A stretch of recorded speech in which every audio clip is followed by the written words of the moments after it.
আমরা কি এখানে কান্নার জন্য এসেছি? আমরা এখানে কিসের জন্য এসেছি? আমার ভাইয়ের রক্তের বদলা নেওয়ার জন্য আজকে আমরা এই জানাজায় দাঁড়িয়েছি। প্রিয় ভাইয়েরা, আজকে কবি নজরুলের যে বিদ্রোহী দুটো লাইন, যাকে ওসমান হাদি তার আদর্শ মনে করত, আমি চিরবিদ্রোহী বীর, বিশ্ব ছড়ায় উঠে আজি একা, চির উন্নত শির। প্রিয় ভাইয়েরা, আপনারা জানেন শরীফ ওসমান হাদিকে এক সপ্তাহ 168 ঘন্টা আগে গুলি করা হয়েছে। এখন পর্যন্ত কি তার খুনিকে গ্রেফতার করা হয়েছে? সরকারের পক্ষ থেকে এখন পর্যন্ত কি খুনিকে গ্রেফতারের ব্যাপারে আপনাদেরকে আশ্বস্ত করা হয়েছে? তারা কি এখন পর্যন্ত আমাদেরকে জানিয়েছে যে খুনি কোন জায়গায় রয়েছে? আমরা স্পষ্ট মনে করছি যে এখানে খুনি একজন নয়, এখানে পুরো একটা খুনি চক্র কাজ করেছে। আমরা ইনকিলাব মঞ্চ এবং তার পরিবারের পক্ষ থেকে আপনাদেরকে জানিয়ে দিতে চাই, খুনের পরিকল্পনাকারী, খুনের সহায়তাকারী এবং পুরো খুনি চক্রকে বিচারের আওতায় নিয়ে আসতে হবে এবং আগামী 24 ঘন্টার মধ্যে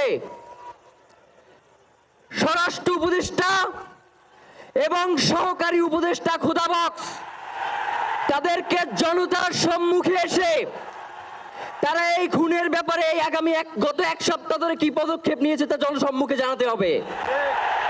যদি তারা জানাতে না পারে তাহলে তাদেরকে পদত্যাগের জন্য প্রস্তুত থাকতে হবে। আমরা ইনকিলাব মঞ্চ কোনোভাবেই শরীফ ওসমান হাদির রক্তকে বৃথা যেতে দেব না। আমরা ঘোষণা করতে চাই, শরীফ ওসমান হাদির রক্তের মধ্য দিয়ে বাংলাদেশ ইনসাফ কায়েম হবে। আপনাদেরকে তিনি বারংবার বলেছেন, বাংলাদেশের স্বাধীনতা, সার্বভৌমত্ব রক্ষা এবং ইনসাফের লড়াইয়ের জন্য আমাদেরকে যদি জীবন দিয়ে দিতে হয় আমরা জীবন দিয়ে দেব, তবু ইনসাফের লড়াই ছাড়বো না। সুতরাং প্রিয় বন্ধুগণ, আমাদেরকে ইনসাফের লড়াই লড়তেই হবে। আপনারা রাজি আছেন কিনা? এবং সেই সাথে আমরা আরো বলতে চাই, সিভিল মিলিটারি ইন্টেলিজেন্সের মধ্যে ঘাপটি মেরে বসে থাকা আওয়ামী দোসরদেরকে চিহ্নিত করে গ্রেফতার করতে হবে। প্রিয় সংগ্রামী বন্ধুগণ, শরীফ ওসমান হাদির পরিবারকে জানানো হয়, রাষ্ট্রের পক্ষ থেকে আপনাদেরকে যদি কোনো সুবিধা দরকার হয় আপনারা আমাদেরকে বলবেন। আমরা শরীফ ওসমান হাদির পরিবার থেকে রাষ্ট্রকে জানাতে চাই, যদি এই রাষ্ট্রকে রক্ষা করতে শরীফ ওসমান হাদির পরিবারের 5 সদস্য, তার ভাই এবং বোনদের যদি রক্ত লাগে তারা দেওয়ার জন্য প্রস্তুত রয়েছে, তবুও এই খুনিদেরকে চিহ্নিত করে বিচারের মুখোমুখি করতে হবে। আমরা আপনাদেরকে আরেকটা ঘোষণা দিয়ে আজকের বক্তব্য শেষ করতে চাই, ওসমান হাদির নিরাপত্তার জন্যই কোন জায়গা থেকে তার লাশ নিয়ে যাওয়া হবে আমরা জানি না। ওসমান হাদি ভাই কি মৃত? তিনি আমাদের লক্ষ কোটি তরুণের মধ্যে জীবিত রয়ে যাবেন ইনশাআল্লাহ। আপনাদেরকে জানিয়ে দিতে চাই, কোনো ধরনের সহিংসতা ছাড়া আমরা যেহেতু ওসমান হাদির লাশকে আমরা জাতীয় কবি কাজী নজরুলের পাশে দাফন করার ব্যবস্থা করতেছি, আপনারা সবাই এই প্রোগ্রাম শেষে জনতা মিছিল নিয়ে শাহবাগে চলে যাবেন। আমরা ওখানে গিয়ে আপনাদের সাথে দাফনের পরে কথা বলবো।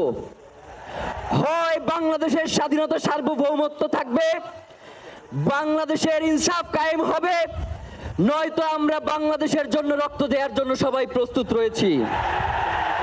এবং ইনকিলাব মঞ্চ ব্যতীত কারো কোনো প্রোপাগান্ডায় আপনারা কোনো ধরনের সহিংসতার পথ বেছে নেবেন না। আমরা ইনকিলাব মঞ্চের পক্ষ থেকে আপনাদেরকে জানাবো কখন কি ব্যবস্থা গ্রহণ করতে হবে।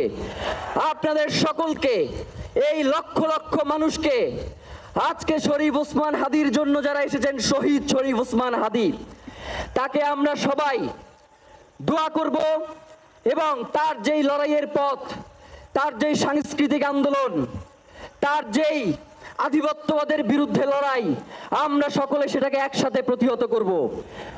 বাংলাদেশ জিন্দাবাদ, ইনকিলাব জিন্দাবাদ, নারায়ে তাকবীর, নারায়ে তাকবীর।